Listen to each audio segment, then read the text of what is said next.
Z is for zero-sum game.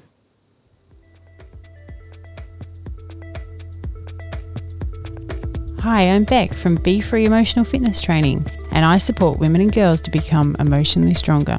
And I'm Vern from Move Forward Mentoring, and I specialise in male mentoring, helping boys and men find their passion, speak from their heart, and build better relationships. And together we are rekindling relationships. We work with couples through mentoring sessions as well as facilitating communication and creative workshops to build deeper connections. Welcome to our podcast, designed to help you strengthen and bring more fun into your partnership, as well as create a more loving, healthy, and strong connection. Hey everyone. Hey everyone. So, we've come to Z. This is exciting. Or Z. This is our last one of our little series of alphabet soup. Alphabet soup for couples. That is exciting because it's been a very long journey, hasn't it? It has. We'll probably talk about that in another episode, but let's talk about zero-sum game. So it's a term which comes up in game theory. The idea is that one person has to lose for the other person to win. So in that sense, most games are a zero-sum game. Poker and chess and all those, there's only one winner. There's always one winner, yep. So it's never both people win. There's never a win-win situation with that. No. The closest probably is in chess where there's a stalemate. Okay, so let's put that into a relationship sense. What do you think that means in a relationship sense, Beck? So that means that sometimes relationships can get stuck in this pattern of a zero-sum game concept where one always tries to win, or they both always try to win instead of compromising and coming to a win-win for both parties. It's one's got to get the upper hand, and they get into this really unhealthy little pattern of they're right, the other person's wrong, they have to win. And apparently these relationships do not last very long. I can see it's something that happens to everyone though. Like we all get to that stage where we're having an argument about the same old thing and we really believe that we're right. So why should we just turn around and acquiesce? Why should we turn around and want the other person to win as well? I think this is a bit different, isn't it? It's about at the detriment of the other person. So they really feel like they've lost out here. So it's not like you have got a disagreement and, we won't always agree on things. No. So it's a bit different to... I don't agree what you're talking about right now. Can we come to a compromise? No, I'm just going to be belligerent about the whole thing. Just, every time you try and make a point... this would be fun. Yeah, this is good. It's a great podcast, this will be. So I think it's when one party tends to always want to win, or they actually keep account of the wins. So they might bring that back up at a later date. They might be like, oh, well, I was right on this account. Or I think it's that kind of theory, isn't it, in a relationship sense? Yeah, so one person has to win, which means the other and person... make the other person look wrong. The other person's got to look wrong, yeah, to make me feel like I'm okay, that I'm all right with this, that everything is how I want it to be. Have you ever found yourself in a relationship like this? I feel like I've been in a lot of relationships like this, actually. It becomes a bit of a point scoring. Oh, do tell. Yes. Let's unload about our exes. I have been in a relationship where there's no agreement to disagree. I don't think you can always agree on everything. I don't know if you have to. Nobody ever's going to. No, that's never going to happen. You're never going to agree on everything. That's okay. But I think I've been in relationships where the point scoring, it's like, well, this time I'm right or this time I'm right. And that sort of becomes the norm. For me, I feel like just if I'm in a relationship with someone who's always got to be right, I tend to shut down a little bit and just sort of step away and be like, okay, I can't actually be part of this conversation because this conversation is pretty much to just make me feel wrong so that you can feel right, and it's exhausting. And then I probably stonewall. I probably just shut down, walk away from it all, and that just seems a lot easier than trying to fight an argument that I'm never going to win. I'm just being made to feel wrong the whole time. Why do you think people get into this pattern? I think that what happens is that some people get together and they haven't worked on their emotional connection and their commitment to each other. So they don't really get each other and they don't understand each other, and they're not working towards trying to understand each other. So what happens is they start assuming the worst of the other person. So they start thinking negatively towards that person, and they sort of get wrapped up in this whole thing where the other person's selfish. You know, it's all this blame on the other person. And then they get caught up with these thoughts that, you know, the other person doesn't care how they feel, or all that matters is that that other person gets their own way, and that the other person isn't on their side, that that person doesn't have their back, that they can't trust that other person to be there for them. And so they react negatively towards that other person. And then whenever there's a disagreement, then the other person is an enemy to conquer. They're no longer the beautiful couple partnership relationship they want to share. It's, oh, this person doesn't give a shit about me, so I don't care about them, so I'm going to win in an argument. Yeah, so they're not looking for a compromise. They're just they're looking to win, not a win-win for both parties. Why do you think it happens? Where do you think it comes from? Yeah, I think what you said is correct.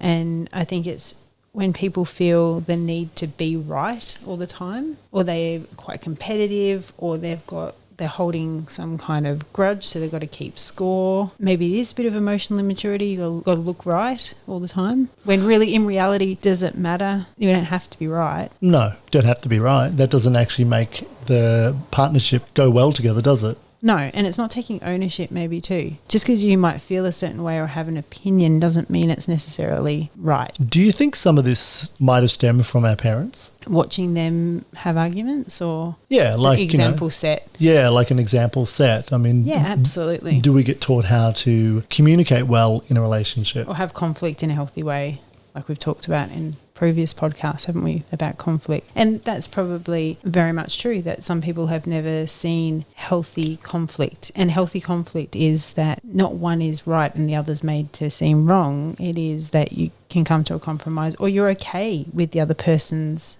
opinion. John Gottman talks about the importance of repairing, and that when couples do get into this state where they're arguing about something, that one of the most important things they can do is be able to repair it. It's be able to stop, like a reset button. And in that, it could be that they just realize that they're getting in deep and they have a laugh and they stop, or they step away from that space for a bit, or they do something so that they work towards repairing it. They're no longer following each other down this argumentative hole of recrimination and blame and shame, and things just going to go on again. A lot of times it seems to be the same thing repeated, but they have a really good way to repair it and be able to do something to stop where they're at. Yeah, because that's not a healthy pattern. No, in zero-sum game, that idea of win-lose is not a healthy pattern either, is it? That's right. Because in the end, you might win, but you actually lose because your relationship loses. So what do you think couples can do to get out of this zero-sum game, this idea that they have to win to be right? Well, it's bringing awareness to it.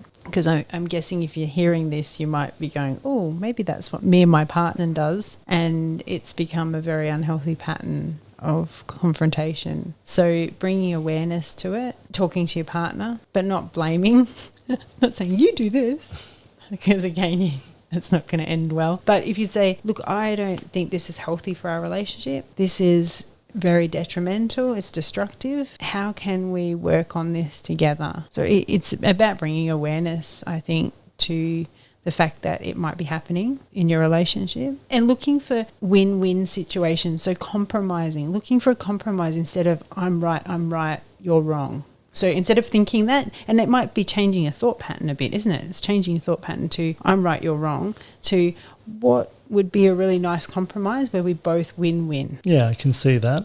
I also feel that it doesn't always have to be a compromise. Like sometimes with a compromise, you might feel like, well, I'm actually really not getting anything of what I've asked for, what I've said. And maybe it's about going, let's just agree to disagree. This is something we both feel quite strongly about. We probably aren't going to agree on this. We're not going to change each other's minds. We might have a different value about that thing, and that's okay. And just being able to accept it, because you have to accept that the other person is not always going to agree with you because we're different people. Exactly. I know, I'm right.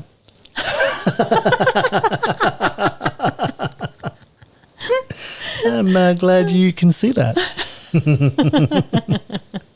But you're not wrong. You're right too.